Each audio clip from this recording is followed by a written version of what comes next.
Thank you very much, Chris. Words to think about. Next up is Patrick Murray, who's the founding director of the Monmouth University Polling Institute, 8 years ago. During his tenure, the Monmouth University New Jersey Press Media Poll has established itself as the Garden State's poll of record for its in-depth tracking of public policy and quality of life issues.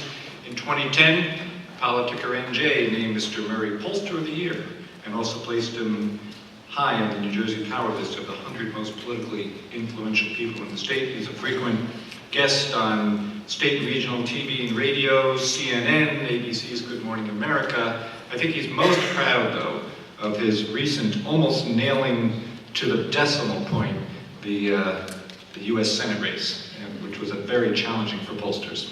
So, ladies and gentlemen, Patrick Murray.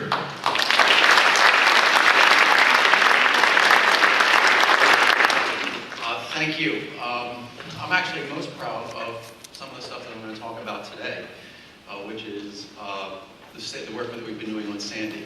Obviously, like the other institutes here at the university, we realized that as soon as Sandy hit, we had to do what we could using our resources to help inform policymakers about what was going on. From the Polling Institute's point of view, what's going on has to do with what the public reaction is, the immediate reaction, how are people prepared, getting us better to understand what happened, and then look moving forward through the recovery and through preparations for the next time around.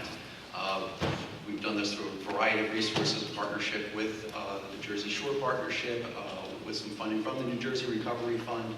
We've been able to look at a number of different things. We've done 6 surveys so far over the past year on Sandy. And there are more to come, so I'm going to talk about a few today. One of the things that I want to emphasize with what I'm talking about here is that at the end of the day, you're going to talk about a lot of different plans today for rebuilding, for reducing risk. And one of the things that I try to remind policymakers whenever I do work specifically for policymakers, and particularly in the environmental field, is that you've got to understand that people are involved in this. And policymakers, particularly elected officials, are responding to their constituents in ways that other policymakers may not understand. And it's important to understand what motivates people, their behaviors, their attitudes, to better communicate the risks and the rebuilding needs and so forth. So I'll talk a little bit about that. But first, we asked people who live along the New Jersey coast, is this a once-in-a-lifetime storm, or when will something like this happen? So there's 2 ways to look at this chart. One is 2/3 of New Jerseyans think that this 100-year storm is going to happen again within the next 25 years. Or the other way to look at that is 1/4 of New Jerseyans feel that we'll never see this kind of storm again, those living on the coast. So you have to look at both the positive and the negative there in terms of planning and looking forward. Okay, I just want to pull this up. These are people who lived along the coast. We find 34% of them reported evacuating before the storm hit. 7% tried to get out in the middle of the storm when we heard those stories. What's important about that 34% number is that twice as many lived in an evacuation zone, where there was a mandatory or advisory evacuation order, which meant only half of the people who lived in an evacuation zone actually evacuated before the storm hit. Something to think about, because when we ask whether you're more likely or less likely to evacuate the next time, 47% said they were more likely, but most of those were people who actually evacuated. So they're more likely to get out even quicker, but about as likely were a lot of people who decided to stay. All right, so the storm did not, as horrible as this storm was, it really did not change people's belief in what they'll do the next time around. And that's something that a lot of education needs to be focused on. One of the other things that came out of this coastal residents poll was that the big issue was about the flood zones. And obviously, when we did this initial poll, which was back in February of coastal residents, it was just an advisory, the FEMA advisory maps. And most people didn't understand them. Few thought that they were too strict based on what they had heard, but close to 45% really didn't know anything about them or how they would be affected by them. Now that we have the maps in place, we look specifically at people who were displaced. The survey that we're undertaking right now of residents who were displaced from their homes a month or more, 99% of whom were displaced because, mainly because of flooding. And we found that 14% are not sure whether they're in a B zone or an A zone, and another 12% aren't even sure whether they're in a flood zone. Right, so there's still a lot of unknowing, or a lot of confusion about this issue as well in terms of rebuilding. But let me look at a little bit at the human aspect here, which is how are you satisfied with the recovery effort? A question we started asking in February. And the overall satisfaction number stayed about the same. It was in the low 70s, now it's in the high 70s, but those who are very satisfied have gone up, 26% to 31% to 38%. This is among all New Jersey residents. It's a different story when we look at those who were displaced from their homes a month or more. So very few of those residents are even somewhat satisfied with the pace of recovery. And that's a big issue that we're seeing on all the work that we're doing right now. So for example, we asked statewide, New Jersey's Sandy rebuilding emphasis, has it been on homeowners or it's been on the Jersey Shore? And people say that, you know, probably it's helping homeowners as much as it's helping people down the shore. If you ask displaced residents, it's a different story. 75% feel that they've been forgotten in the recovery a year later. This is research that we just did, which is why we've sent people out.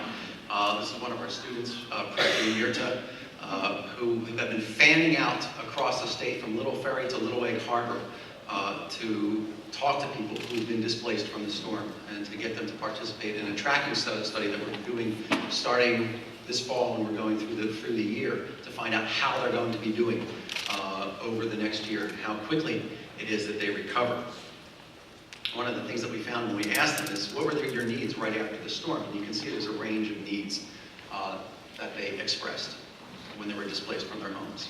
We asked them, what do you still need today? And you can find, for some of them, some of those needs have been met, but other needs have not.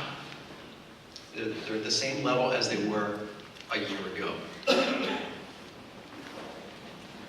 We also asked them about registering for government assistance. And we found that whether it was a state program or whether it was the federal program, is that most of them felt that it was at least somewhat easy to register once they got there. So some of the stories that we hear about the difficulties tend to be those in the minority. The bigger issue is whether that has been helpful to them or not. We find that a number of people more people feel that they have been denied by FEMA than denied by the state. Almost everyone that we talked to in our displaced resident survey had applied for FEMA. About 3/4 of them had applied for the state program. And we find that among the government entities, local government is the one that's considered most helpful. 55% say that that's been at least somewhat helpful. Then federal government, then state government, and then at the bottom is county government. Insurance companies also a little bit more negative than positive that we found. And we're looking more in depth at a lot of these questions to find out exactly what happened, why were you denied, what was going on, to find out what they were asking for versus what they actually received. Now, I pulled this up from our coastal residents poll. This is just one of the many things that we did when we surveyed coastal residents after the storm. We had the opportunity to have surveyed coastal residents before the storm, so we had a lot of before and after comparisons. And I pulled this particular one up because I wanted to show you that a lot of things hadn't changed in terms of attitudes before the storm and after the storm. For example, when we asked people about people who live along the New Jersey coast, whether current efforts to protect the shore, how they were in place, and we found that 59% said they were about right, 30% said that they were too little, and 5% said that they were too much, or too strict. Those are almost identical to the numbers before the storm. We asked questions about building, replenishing the beaches, building dunes, reclaiming wetlands. All those numbers were almost the same before the storm and after the storm. There was a sense among New Jersey, what we walked away with, there was a sense among coastal residents that something was going to happen one day, and we didn't know what it was, but we needed to rebuild. Now, obviously, it's the same type of opinion. His opinion hasn't changed, but now there's a different sense of urgency. One of the things that you have to look at, again, when you're rebuilding and some of the issues that we face is one of the things we know about is the issues with easements. And as our poll indicated, probably about 16% of those in our coastal survey were opposed to building dunes along beachfront houses, which is pretty much exactly what those beachfront towns found when they went to get the easements. What we also, though, found was another 33% of homeowners in those shore communities felt that homeowners should be able to decide. So you had almost an even split between people who said that towns should be able to force these easements versus those who said, no, it's up to the homeowners to decide. And that's a big issue about, and this is after the storm. This is 6 months after, or not 6 months, it's 4 months after the storm. And so that becomes a bigger issue. We'll see if that number has changed since we've been talking about it so much over the past year.